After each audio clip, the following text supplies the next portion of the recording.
The webinar you're about to listen to was hosted by Sue Beats Atkinson, the Senior Director of Sustainability for SBM Site Services.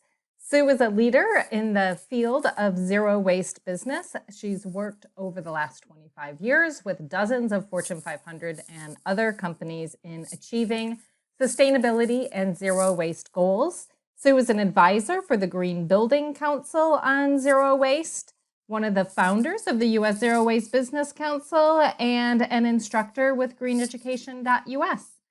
Sue has brought with her today Tom Szaky, the CEO of Terracycle, and Rick Perez, the CEO of Avangard Innovative, two companies that are blazing ahead and leading the way in dealing with hard-to-recycle plastics. Thanks so much, and we will turn it over to Sue. What we've done is brought two different companies to you that are going to talk about hard to recycle plastics, but also talk about collaboration and transparency. I think the transparency part is very important so that everyone out there realizes that there are processes in place to support the movement. It's also important to realize that we all know there's a cost associated. Recycling is no longer free. And, when you look at these programs, you've got to look at the bottom line, right? What would I pay to have at landfill? What's my avoided disposal cost? How much really is out of pocket for me to divert some of these materials? So with that, I'm going to introduce Tom Szaky. And he is the founder and CEO of Terracycle, a global leader in the collection and repurposing of complex waste streams. Terracycle operates in 20 countries, working with some of the world's largest brands, retailers, manufacturers to create national platforms to recycle products and packaging that currently go to landfill or incineration. In May 2019, Terracycle launched Loop, a circular reuse platform that enables consumers to purchase products in durable, reusable packaging. Loop is available in Paris, France, the UK, 48 contingency US states, and is a key step in helping to end the pandemic of waste.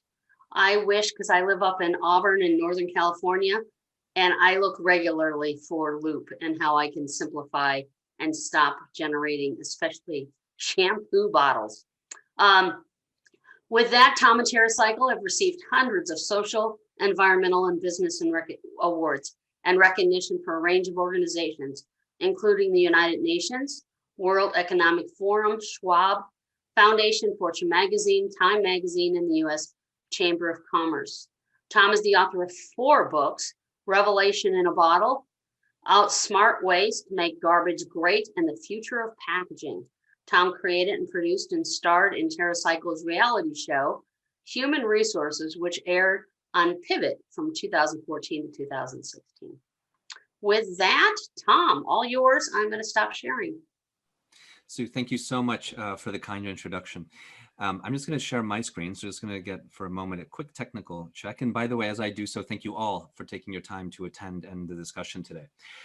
My goal is to take about 10 minutes here and then share with you a little bit about what happens to waste, how we process, and then really look forward to the discussion that will follow. Now, as mentioned in your introduction, Terracycle's been around for 18 years now. We operate nationally in 20 countries around the world, though are headquartered, which is where I'm speaking to you from today, in Trenton, New Jersey. And we are a mission-driven waste management company, and we have 3 major divisions. I'm going to really speak about the first one today. But the first division, which is what we'll talk about today, asks the question, how can we recycle things that may not be locally recyclable? Our second division, which we won't talk about today unless there's questions around it, are how do we help companies integrate waste back into their production, making things from recycled content. And our third division, which is what you mentioned, called Loop, is all about shifting from single use to reusable ecosystems. And again, unless there's questions, I won't be speaking about that proactively today. Now, jumping right in, what we've discovered in doing this now for 20 years, also writing books on the topic and so on, is what makes something practically recyclable, that means that we can actually see it recycled, is if a local garbage company, whoever is charged with dealing with that waste, can do so at a profit, because recycling is really equal to urban mining. So if the cost of collecting a waste stream and processing a waste stream is higher then whatever that converted waste can be sold for, it will likely not be recycled. And inversely, if the cost of collection and processing is lower than the output value, then it will be typically recycled. And if we think about what's been happening over the past 10 years, this equation has not been going in the right direction for most, for our recyclers around the world. And that's for three major reasons. One is starting in 2018 on the left, 40% of the end markets for recyclers, whether you're a Australian recycler or Canadian or US recycler, disappeared, with China stopping to import waste and then other countries following. Now, they did that for good reason, but nevertheless, 40% of the end markets went away. Also, the quality of packaging from the profitability point of view, the quality of our waste is going down by lighter and more complicated items being put in the waste stream. It becomes progressively less profitable for garbage companies to recycle. And then you have oil prices going down over the past 10 years. You can see the orange line there is the price of oil, COVID, of course, bringing it lower. And when you add these three themes together, you get the teal colored line, which is an example with the city of Philadelphia, how much they used to get paid for their recyclables. Back in 2012, they were making $67 a ton on things like aluminum and paper and so on. And now the city of Philadelphia, and I think this is similar to other cities around the US and the world, have to pay $105 a ton to see the same material recycled. And so this is a macro challenge that we're seeing overall, which I also think is why many folks are questioning, if I put something in a recycling bin, is it getting recycled? So then the question becomes, well, how does Terracycle solve for these questions? And what we do is, if you think about all waste, this is the same idea as before. Certain waste streams are profitable to recycle. Those are some examples in, say, the green circle. And there's other waste streams, from PPE to beauty products, some examples in the orange bucket that are not profitable to recycle. We tend to focus on the orange bucket. And what we do is we ask a stakeholder, could be an individual, could be a business, could be a city, could be a brand, a retailer, to fund whatever it really costs to collect the waste, plus whatever it costs to process the waste, minus whatever that material is worth, which, if it's not recyclable, will result in a cost. So when you look at our services, and if you look at free programs, brands or retailers have picking up this cost. And if you look at paid programs, that would be the cost directly that an individual or a location may pay. And the gray lines, by the way, show you how dynamic the costs are. In this process, collection is the most dynamic place to look for savings, the more waste we can pick up at a time. And then we focus on how do we drive value. Value could be in many different ways, but typically not material value, because that's already been taken into the subsidy. So our ecosystem works on basically three things. We got to collect the waste, we got to process it, and then we got to drive that value that I mentioned. Now, today, there was a lot of interest in the area around PPE. And so I'm going to dive in a bit in that example. Please note, Terracycle runs these types of supply chains for hundreds of waste streams. So, but we'll give today, for limited time, a deep dive on PPE. Now, the first and most important thing is the reason we're able to bring a recycling solution to, say, PPE is because stakeholders are helping us cover the actual costs. And that's also why, say, PPE is not curbside recyclable, because it would cost more to a hauler to collect and process than the results are worth.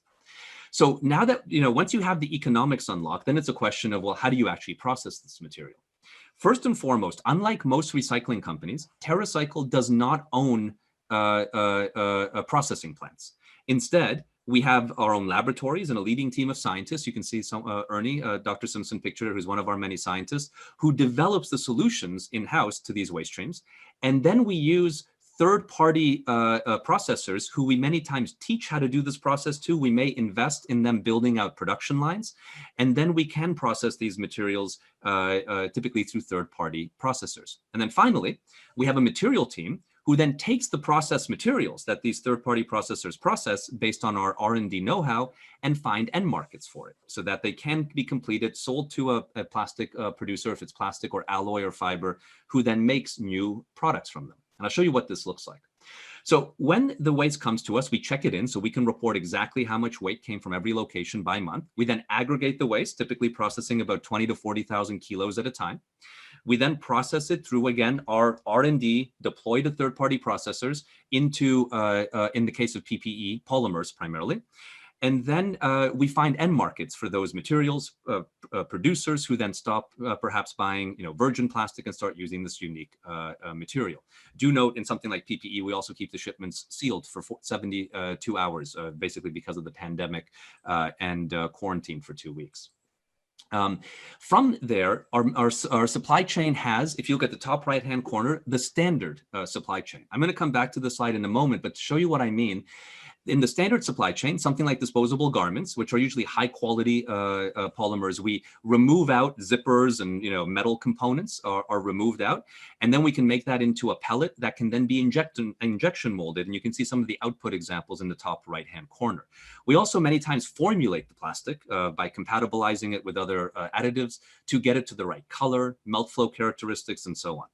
Something like vulcanized materials, like let's say gloves, but whether latex or nitrile gloves, they go and are turned into a powder form or a granulate form, and then can go into applications in flooring and so on. And then things like masks go into applications like you can see there, like shipping pallets and so on. And we do legally guarantee that everything will go through a recycling process. That means that the material will, the output of the material will be used in something else. We don't view waste to energy as recycling, or well, landfilling, of course, we don't view as recycling, but do note that we're looking at the material being used in some other application. And that can be processed through either mechanical recycling, which is the majority of what we do. It's still, by far the most cost-effective way that we've seen to recycle at scale. Mechanical recycling means that the polymer still maintains as a polymer. We are doing a lot of work on chemical recycling, both solvent-based chemical recycling and chemical recycling that cracks polymers into monomers and then reforms them into polymers. But please note the majority of the solution right now, because it's the most cost-effective, will be mechanical recycling. And then where we don't go is something like waste to energy for anything that we guarantee recycling on. The other interesting thing in our supply chain, because it is through a third-party network, is where we have a lot of flexibility. So some of our larger partners ask us to turn the collected waste into things that benefit the community, like playgrounds. And we built over 50 playgrounds with things like oral care waste and other materials, or gardens or exercise parks. In many cases, we actually are able to go closed loop with the partner. Like the pen you see there is the world's first pen made from used pens. So we do have the capability to actually bring it back into the supply chain, and we have a number of examples. That's our ultimate goal, by the way, is closed loop as much as we can, so to keep the material in the highest and best function. And then upcycling is more for fun, just to be clear. It's a very low volume, even though we're the world's biggest upcycler, it's a low volume solution. And with something like PPE, this is how you see it around the world. We're running PPE recycling in many countries. Here is what it looks like in France with the largest retailer, Carrefour.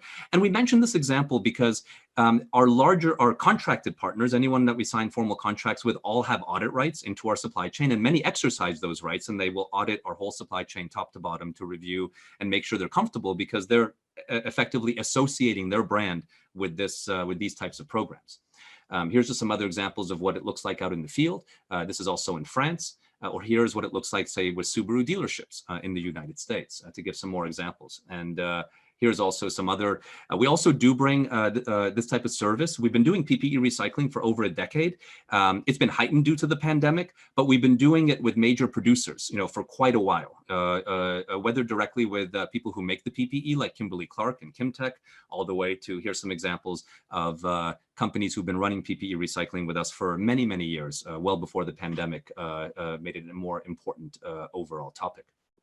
Now, again, there's also questions on contamination. I'll just quickly talk about that. There's really two types of contamination. There is residual contamination. That would be like, the residual toothpaste on a toothpaste tube, or, any sort of residual that would show up on that waste naturally.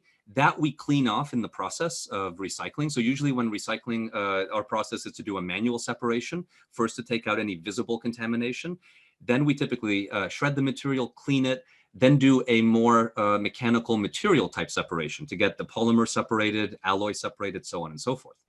Now, if there's category contamination, like someone putting a shoe into a PPE recycling bin, that will be sorted out in that first separation step. And if we have a recycling solution for it, we will endeavor to do so. And if we don't, then that is an example of what may go to waste to energy. So something that is non-compliant waste that we don't have a solution for.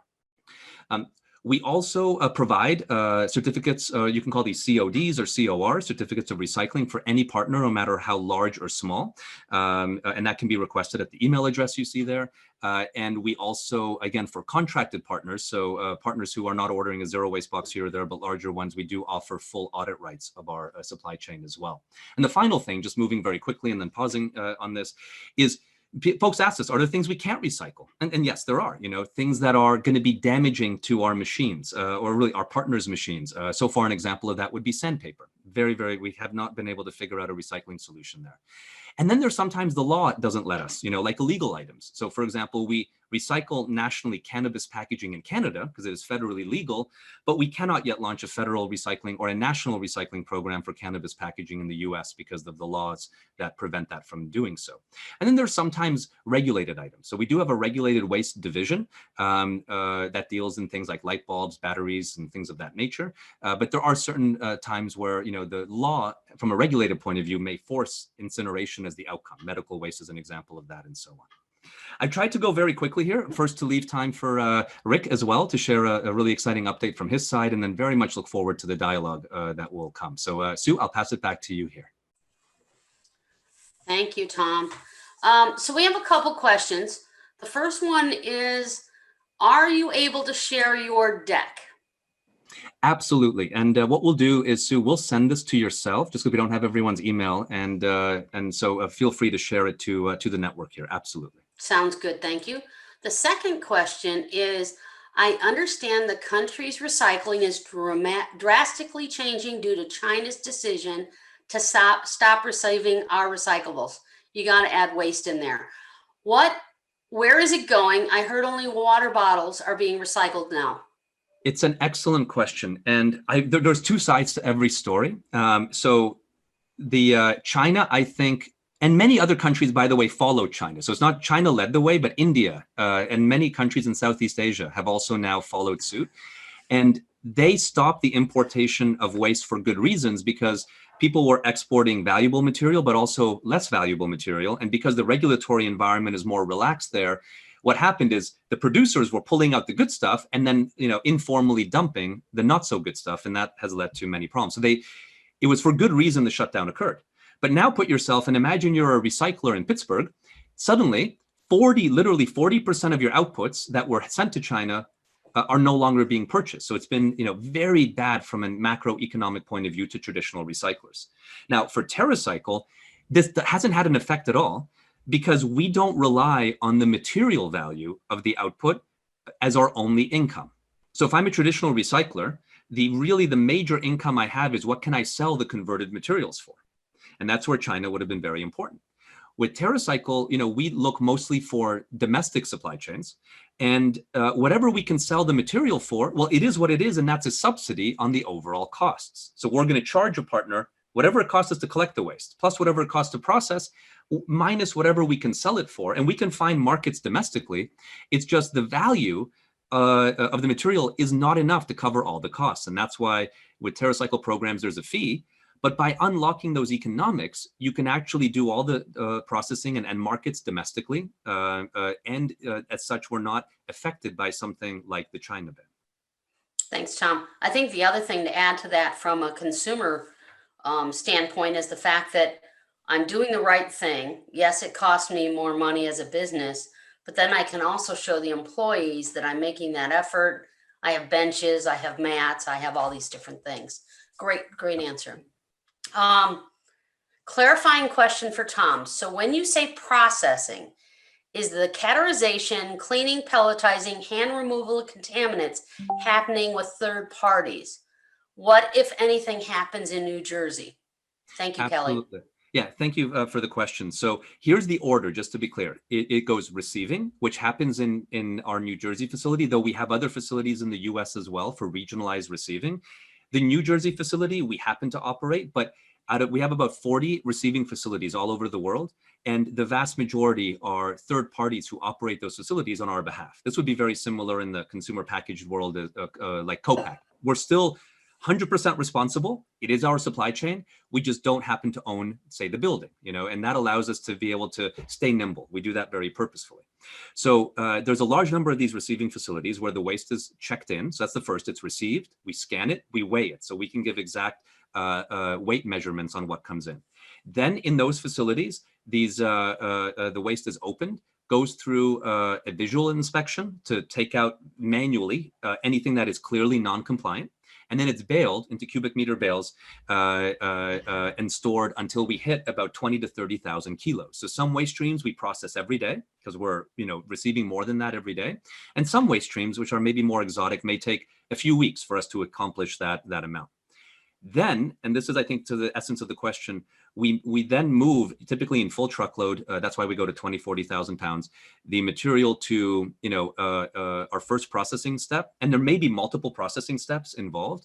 So, the first processing step typically is shredding the material, then doing automated sortation.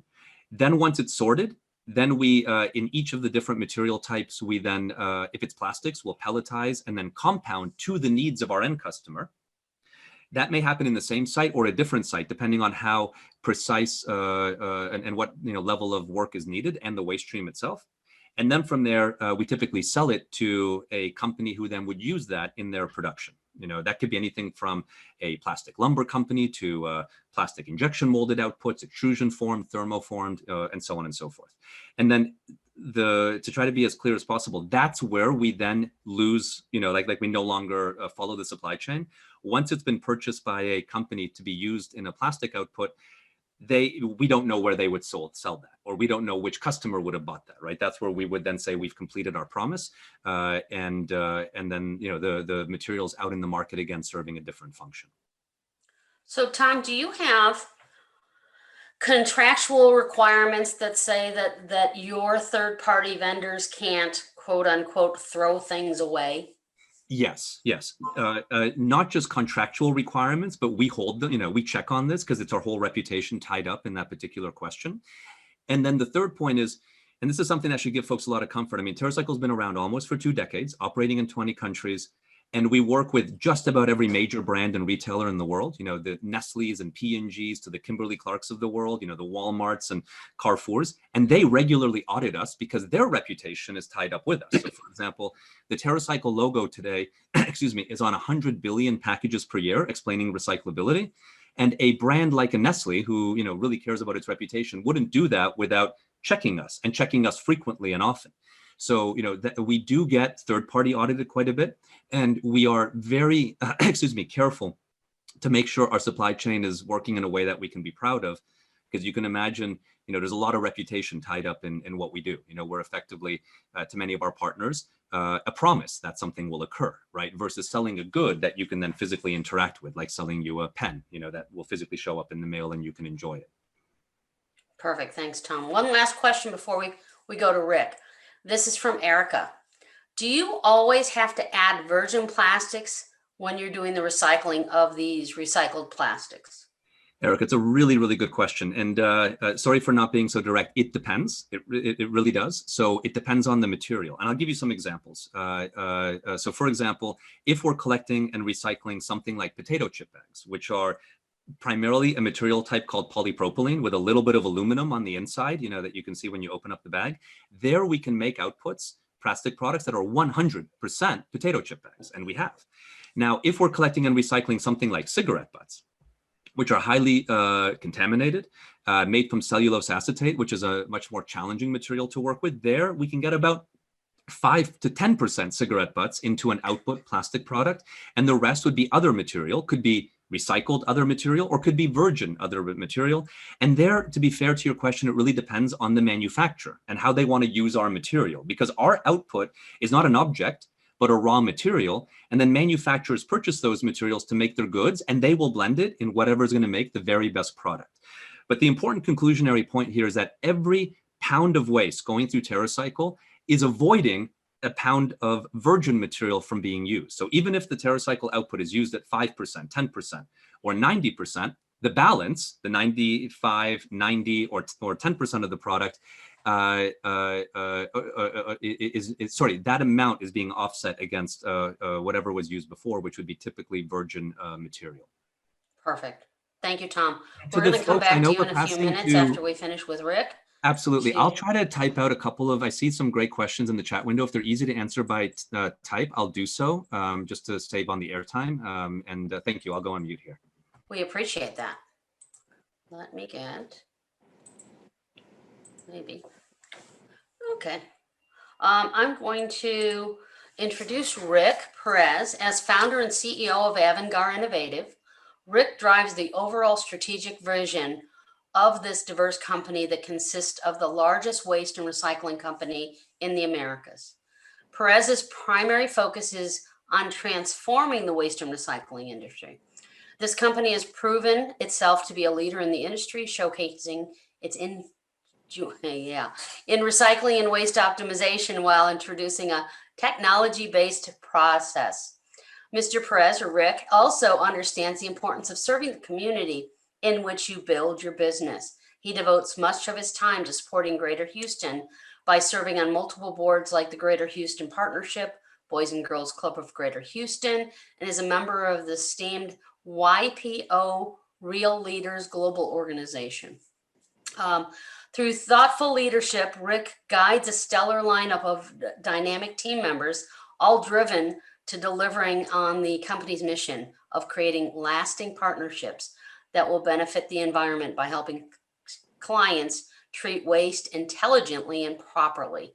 The focus is driving waste and recycling optimization, utilizing technology to create successful solutions, and that are economically sound. I'm going to switch slides. I want to let you guys know I have known Avangard Innovation for more than 15 years now. We worked together at the Hewlett-Packard site in Houston, and we actually brought one of their pieces of equipment out to Fremont, California, to help densify a lot of the polystyrene and polypropylene that we were getting. So Rick, it's all yours. Well, first and foremost, thank you, Sue. Appreciate the introduction.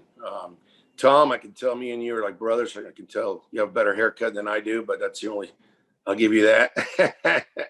No, that was great, by the way, Tom. So there's a lot that you explained that I don't need to explain. So I'll tell you, we're a little bit different in the aspects of Terracycle. I think they're amazing at what they do.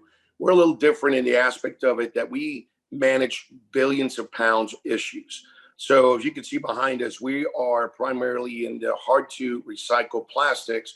We've taken on a couple of major things. One, we used to do PET bottles. We were the largest facility ever in the world. We built that in Mexico City, in Toluca, Mexico, actually. PetStar, and we ended up selling that to Coca-Cola on the PET side. Now we're taking on flexible packaging, which is the largest growing sector of single-use plastics. And we've built the facility here in Houston to manage that. But we do it 3 different ways. So we first and foremost, and Sue, I think you said this earlier, is how do we bring transparency into the marketplace? The way we did that, we built a technology called Sustain. And Sustain, easy way to think about it is the Fitbit for waste and recycling. If you look at a baler, a compactor, a floor scale, they really don't give you any data and they don't give you any accuracy. It's really kind of a dumb equipment. So what we ended up doing is we created Sustain to make everything smart. And that we use artificial intelligence to look inside dumpsters and balers, compactors, everything. So now we use and find things to be recycled to pull them out of the land stream and into recyclables and monetize that. So our goal is truly to find, we call it finding your hidden green asset. So how do we monetize that? Foam densifiers, something that we knew was a big problem. We don't want it in the landfills. So we create our own machines. We have 2 types of machines. As you can tell, we have a foam, which is heat melt. And then we also have a cold compaction equipment. So part of that is, for us, is the first 3 things. So 3 pillars in our organization. Technology Sustain. Then we call it lighting up your grid and building your brain. Because once we do that, we can see exactly what's happening. We are in 12 countries. We've been doing this for over 30 years. And all we focus on is monetizing. How do we, you're not going to generate more waste streams, and you're not going to generate more recyclables. But what we can do is we can take it from a waste area and monetize it to the other side. So for us is that transparency. How do we get their ESG score to? We also handle most major big companies with a large volume. And we also do recycle 100% of every recyclable material, right? Things that can be recycled, things that we're able to do that. flexible packaging is the next frontier of recycling. Primarily is because if you think about PET bottles, it all starts with one polymer. It's all an FDA resin, and you're only dealing with color issues, but it's the same resin. When you look behind me, you can think about all the packaging that comes. There's thousands and thousands of formulation. Your cleaner bag and the water cover, and every type of packaging, mattress, furniture, they're all different. They all have a different formulation, and they all have different additives. So how do we consistently be able to create a post-consumer resin that's 80% less carbon footprint than prime resin? And that's what we were able to do. So it took us several years and a lot of trial and error to be able to take this on, and a lot of investment. So we have to, for us, our facility, we did have to invest, over $50 million to get it to where we need to get it to be able to produce a high quality grade, consistent post-consumer resin that you will see now on your shelves. So we did a strategic partnership with Dow Chemical. Dow, as you guys know, is the largest resin producer in the world, but they're working with us because they also, obviously, they want their resin to be able to be user friendly and be able to get that back and put it back into the streams. We've also worked with Hycone, an ITW company, make all the 6-pack rings in the world now with 55% recycled content. And going down the road, you will continue to see more and more products with our material in it. So as we talked about, Sue, we take the foam, we put it back into the post-consumer resin that will go right back to many of the products that you will see out in the marketplace. So this is all pulled through by the demand of, we want by the consumer. Now we have to work with the converters, or the recyclers, and where we work with resin producers. So if you think about this now, the supply chain, the beginning of life, which is the resin itself, to the end of life, which, Terracycle does their thing, Avangard Innovators, we do our thing. And it's all about how do we bring it right back into and reuse it over and over again, right? And that's really where we're focusing on.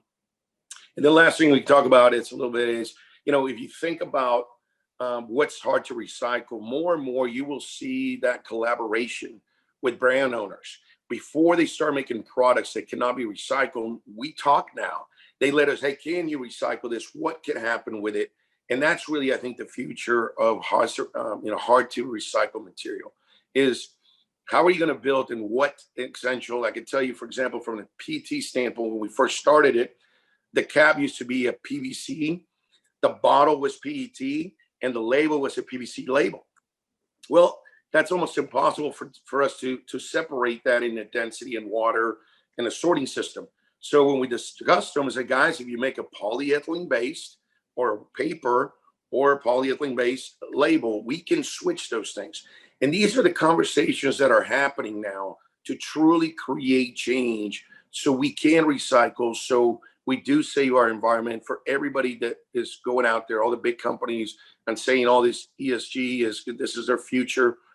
And now, if you realize part of what we're trying to help them is we have a tendency to make them money because we're saving them money on waste and we're generating a product that is 80% less carbon footprint and they're making money on it. So there's a lot of data I think that Tom already gave out on all the wonderful things about it. But if you look at it from a simple standpoint, what Avangard does, we like to take the big, large volumes, convert them, and go to a PCR, create the equipment that are able to handle the really hard material to recycle, and go to and use technology to drive that efficiencies. So that's kind of what we do. So Rick, you mentioned that's a lot of information, right? So if I'm a business and I want to recycle I've got three. I've got a polystyrene, a polypropylene, and a polyethylene. The best bet usually is that melt densifier over here on the left. Correct. And to clarify, there's a couple ways to do this, right? One, what it does is it heats the material. You throw it into the chamber here, it breaks it up, it's got some teeth to it, and then it comes out of this device here, and there's a frame, frame, a form that it drops into and it makes a block. So Correct. you're really densifying this. What do you say? What, 90%? 9,000% reduction. Okay. So we good. reduce it by 9,000%. So in recycling, it's all about not moving air, correct? It's a very low cost materials. If you think about it from a point of view of very large volume, there's a lot of cost to landfilling this, a lot of movement. So what we do is it's about reduction. So what we are actually doing in that chamber is we're degassing it, and now you're making blocks. Those blocks go to our facility that get right back into a post-consumer resin that will go right back into a product. So you're talking about 9,000% reduction, which equals we can cube out trucks. Now it's worth valuable. When you're moving foam, just to think about it, it's huge amount of reduction. So at 48-foot trailer, the 48-foot trailer, it becomes one pallet of bricks. So now that's the difference, and that's why our technology and what we focused on. And the reason you have a hot melt and a cold compaction one, it's purely is there's different types of manufacturer. Let's say for furniture companies that have a showroom in the front and a warehouse in the back, they don't want any sweet smell, which is very, very light smell, but they don't want any heat associated with that. So that's where we have those kind of both technologies on that. Very good. Very good. Do I have to keep separate the polystyrene and the polypropylene and the polyethylene, or can I mix them all together in that melt densifier? No, sadly, unfortunately, you cannot, melt them all together. It really is. It's the reason it's melting index, right? They all melt at a different temperature. So if you try to put it all together, then it would. Now the machine is capable to process all three of them, but you just have to do it in batch processes, right? So it's just a melt. It's just a temperature issue. That polymers, plastics is the hardest thing to recycle. We kind of figured out how to do that, but yes, you do have to keep them separate. Okay.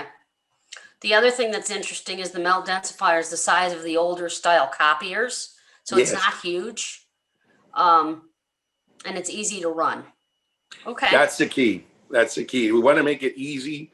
We want to make it simple to install, simple to use. And that's what we did with technology with Sustain 2. Now we can read it. We know exactly what the product is, artificial intelligence. Our cameras pick that up, let us know the product, the size, the dimension. We also know now inventory controls, and we can track it all the way through the system. So that's part of what our Sustain is really helps us with our equipment, helps us in the back of the stores. And we have over 20,000 locations that feed into our network. So you can imagine, the old days of going out and doing audits. Now we use technology and data scientists to look at the data and figure out what's the best way, how to optimize every program. Very good. Couple questions for you from Please. Felix.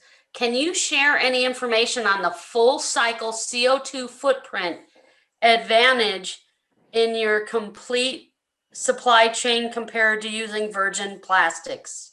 Absolutely. We have Franklin Associates did a whole study on our plant. I will be more than happy to send that to you guys, and it goes through every aspect of it and how it goes, for sure.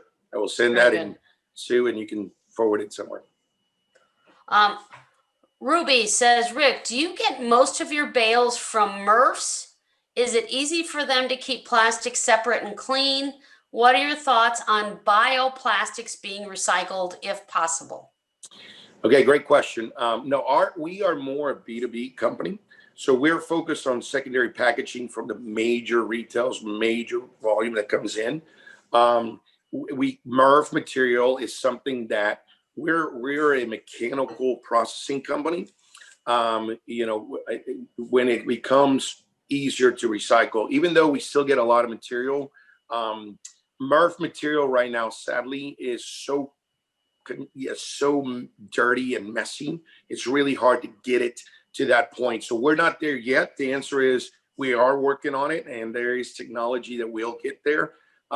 We're doing the 80-20 rule. So we can only focus on, what I always say, we want to be experts at something, not mediocre at everything.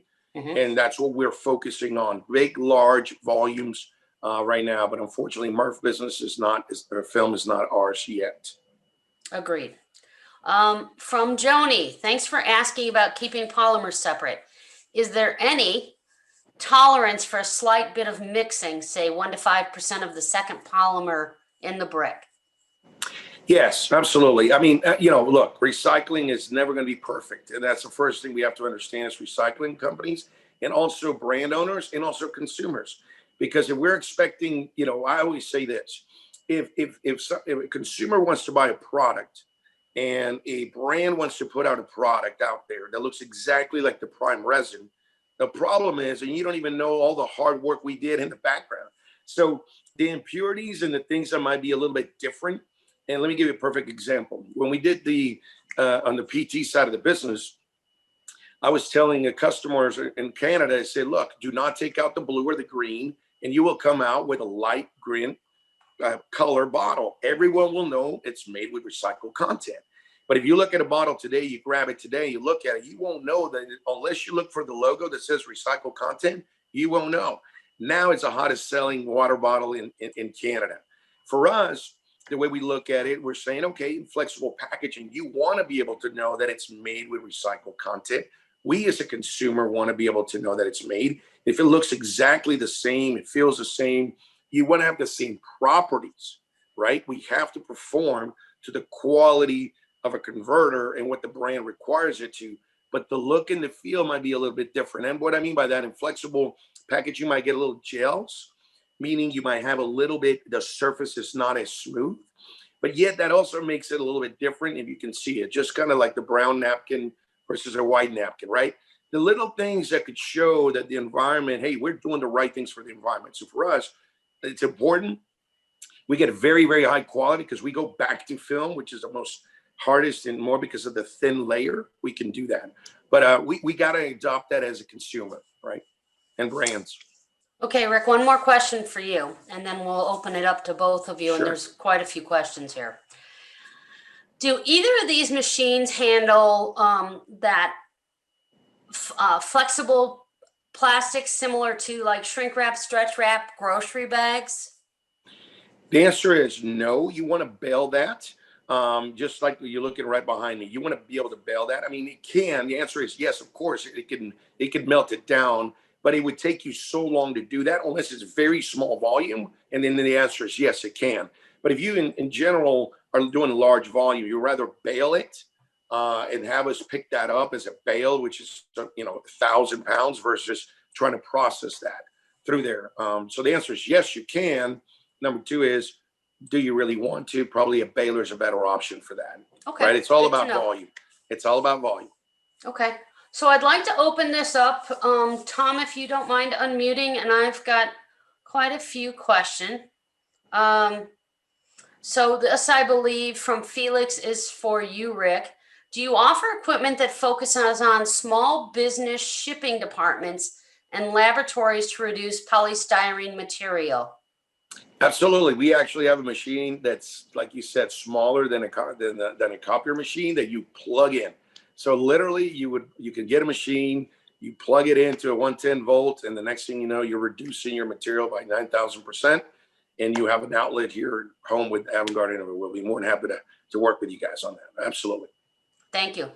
Tom, this is from Kelly. Regarding manufacturers and their lack of being legally responsible for their products, has Terracycle publicly supported any extender producer responsibility bills? So first, thank you for the question, because Terracycle is sort of voluntary EPR, or extended product responsibility. We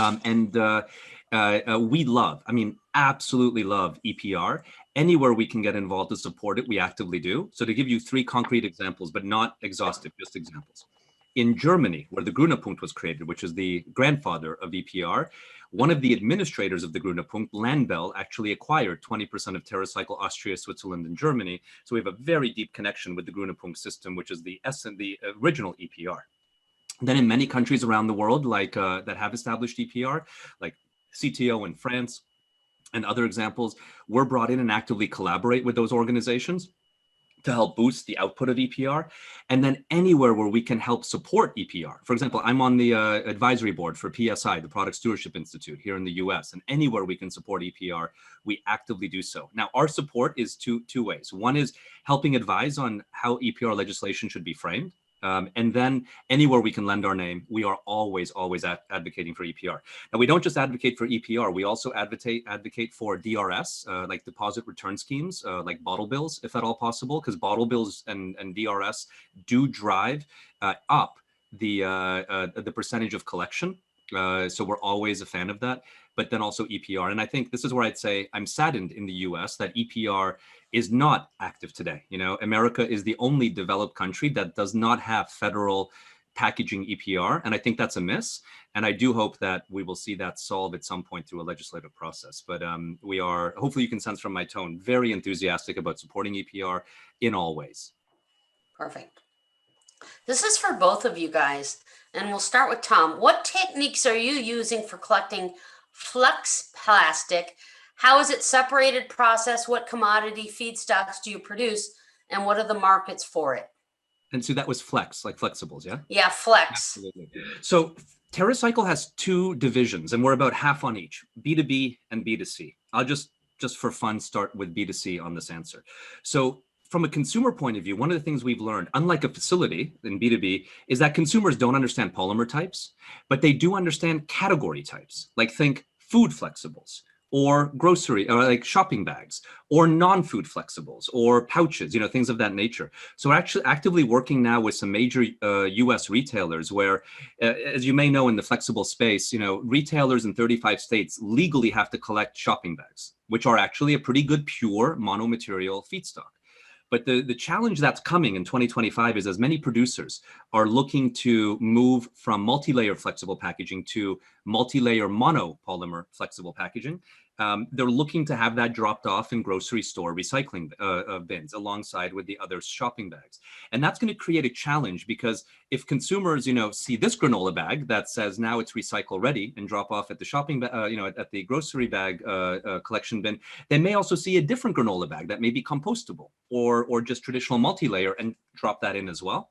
So you're going to have more material contamination pop up and also more content contamination. That's the other really important thing in recycling. It's not just the polymer, but what's stuck inside it, like toothpaste or shampoo or, you know, oils and fats, which wreak havoc on recycling. They create bubbles and impurities. So think oils and greases could be the residual oil and grease in a pet food package.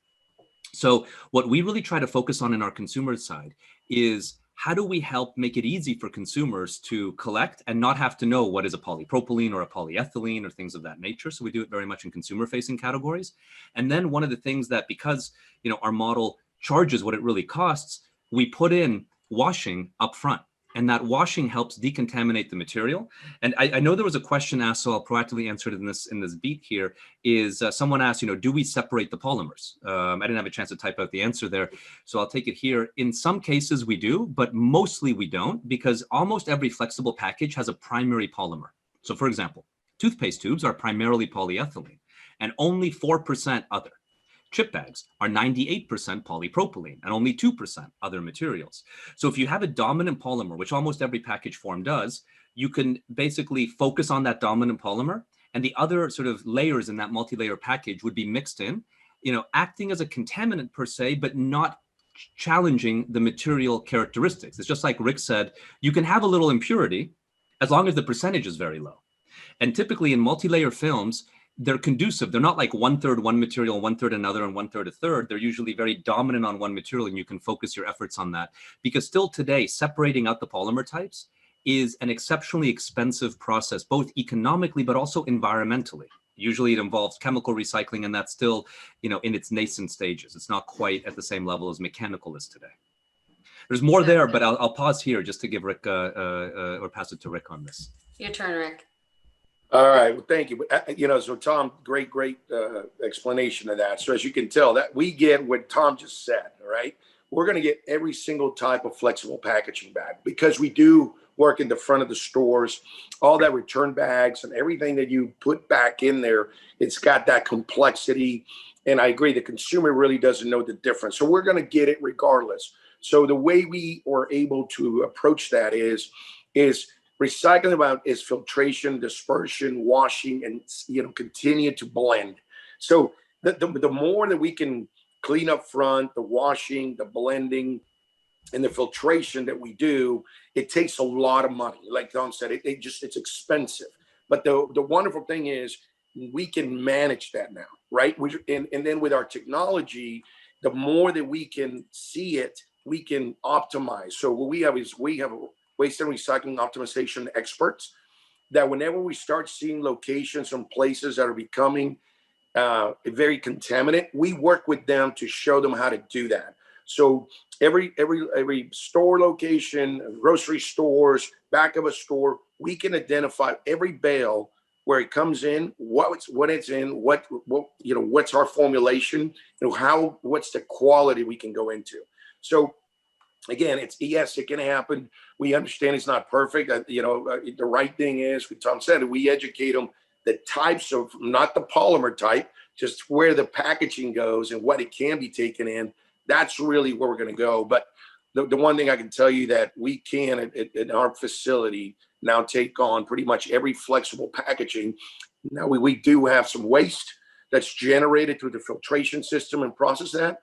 But then that also, we are going to go into products that are lower in standards, like railroad ties and decking and things like that nature, versus ours, and we go to high grade, film grade, high grade application. So there is a home for it.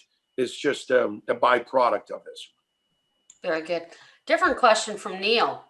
Are both of your companies publicly traded? I'm going to take that one if you don't mind, Sue, just because I just typed the answer. Did you? No. So I'll answer it directly. I mean, Terracycle is a global enterprise in 20 countries. Our U.S. division does report to the SEC every 6 months. So you can download our financials from the Securities Exchange Commission. That's for the U.S. company only, not the global company.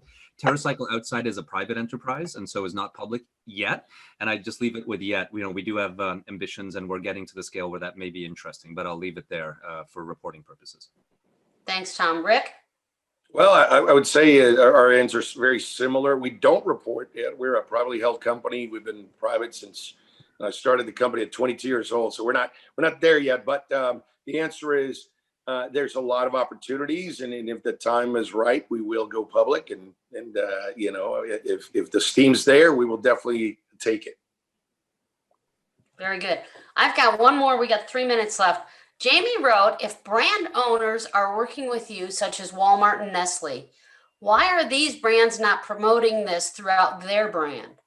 Why does it seem to be all on you for the marketing and collection of the products and the recovery programs? It's a good question. This is directed to Terracycle, right, Sue?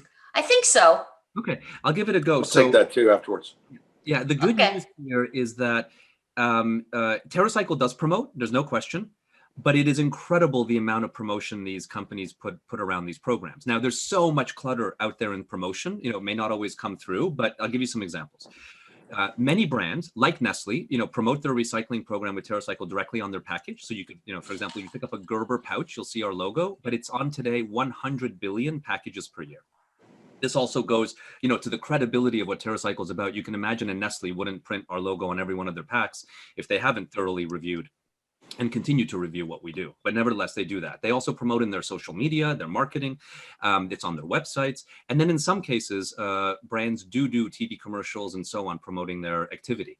Our job, and this is what allows us to get bigger promotion, is to show them that recycling is really important to consumers, and that if they promote recycling, it's better than hiring an actor, like a celebrity, to promote their product. That's the competition for the airtime, right? What will get consumers more interested. And I'm very happy to say that is trending in the right direction. But, we're literally competing, for example, we just launched a recycling program with Gillette. And they are now going to be placing their Terracycle logo on every Gillette and Venus package. They do have it all over their website. But then when it comes to TV commercials, our competition is the NFL. And so that's what we're working so hard to convince them that it is smart, to put their airtime into promoting, in that case, razor blade recycling versus, how a sports star, uses their product. But you can imagine that's a very high bar. We're getting better every year, but there's still a long way to go. Rick? Great. So great great job, Tom. But for us, a little bit different. What we see is with brands, one of the biggest problem is you know, the pressure in ESG. So as we roll out these programs, a lot of them are afraid to start talking about them until they're 100% fully integrated. So right now, what we are having, like, from, you know, I can tell you from Anheuser-Busch InBev to Home Depots to Coca-Cola to Nestle to Amazon, all of them are doing the right thing. A lot of that they're doing internal to the supply chain. So a lot of the branding is not so much to the consumer, but we do all the talks internally to all the suppliers to work with them. How do we recycle more? And they're doing a ton of that. Now, publicly, you'll see Dow Chemical announced our big, strategic partnership. Hycone did it when they turned 100% of all their carrier rings to called ring cycles. Now, right now, if you think about it, you know, Tom, we have the same customer a little bit. Y'all work with them, we work with them. So it's the things that continuously, as you see them more formalized, are transparency, the ability to audit, and the ability to tell the story correctly. That's what Sustain is doing. So as we roll out these national contracts and roll out all their network, you will see the brands doing a lot more exterior. But what you can do in the C-suite, go and say, this is what we're doing, and it just happens to be that it's the store right next to you that's not participating, that somebody takes a picture, puts it on there, and then you can't tell that story. So, you know, sadly, it's a consumer has to understand it takes a little bit of time, but what they are doing, I can tell you, every brand out there is conscious of what they're doing today, and it's going to C-suite now. It's not staying in middle management now. It's a company, responsibility now. So it's a big difference what we're seeing now. Very good. I've got 11:01. I want to thank both of you very much for your time, your knowledge, sharing. I'm excited about working with both of you because you do phenomenal work, and we've got to get that name recognition out there for you. So thank you. Jill? Yes, thanks. Sue, I wanted to thank you first for inviting Tom and Rick to our webinar today. As our resident zero waste business expert at Green Education and Instruction, you always have your finger on the pulse of what people need to know and the level they need to know it. And just want to thank you again for recognizing that need and inviting the right people here. Tom and Rick, very grateful for the time that you spent with our audience here today, but also just for all of the great work that you're doing out in the industry. And innovation that you're bringing, the leadership, and helping us, a better way and getting us past this problem. And finally, just a thank you to our audience, for taking time out of your busy schedules to learn more about what is happening, what's really happening with the items you're sending in, what your options are, and how to get involved. I know many people that were on the line today are also leaders trying to get us out of this plastic waste mess. And really, I want to thank you for taking the time to dive deep and get involved in the solution. Well, for me, thank you so much for the opportunity to tell our story. And the one thing is, please continue to recycle and help us all get to where we need to go to save the planet together and have fun doing it. And I just want to echo Rick. I want to thank everyone for taking their time to attend today. And our apologies if we did not get to all the questions.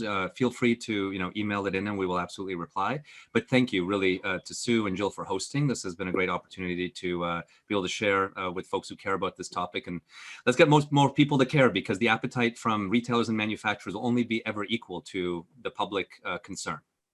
Absolutely. Excellent. Well said. Thank you all. Take care. Thank you guys. Thanks Thanks everyone. everybody. Your time. Thank you.